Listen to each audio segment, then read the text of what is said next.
কি জন্য আসি বুঝো না? একজন স্বামীর কাছে তার বউ কি জন্য আসে? মনের দুইটা কথা বলতেই তো আসে। আমি তো স্বামীও না, আমি তোর মামিও না, আমি তো কেউ না। আমার জীবনে চাল ছিল একটা ডিফিট নাই, এমন একটা ভাইয়া তোর তো বিরাট ডিফিট।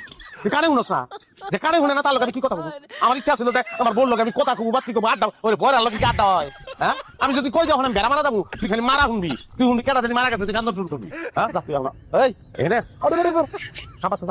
হাসান, আমি তোমার একটা কথা কই, আমি না তোমার ভালোবাসা ফেলাইছি। ভালোবাসা গুলি করে বাটপার করে বাটপার টাউকার ভালোবাসা পারে। তোর ভালোবাসা দিয়ে কি করবো? বড়ার ভালোবাসা আমার কোনো দরকার নাই। তোরা আমার এমন থেকে আলছোস, আমার জীবনটা কোনো দাম নাই। জমি তোমার লোক দেখা গয়না আমি একটা চাইছে আমার কাছে, আমার কোনো দাম নাই। আমার যদি বাজারে নাই এটা তেলাপিয়া মাছের দাম থাকলেও দাম থাকতে পারে, আমার কোনো দাম নাই। ওমা, মাছ দিয়ে খাইবা কি লাগা? মাছের কাটা বাইচা বাইচা আমি তোমার নিজ হাতে খাওয়া দিমা। আহো খাইবা। সুবিধা আমার আমি পয়সা চাই নাই, আমি টিভি জ্বালা মাইয়া চাই নাই। তোর বাবার গিয়া কবি সোনা দানা তা দিচ্ছে, জমি জমা সব ফেরত দিয়ে আমি আসাম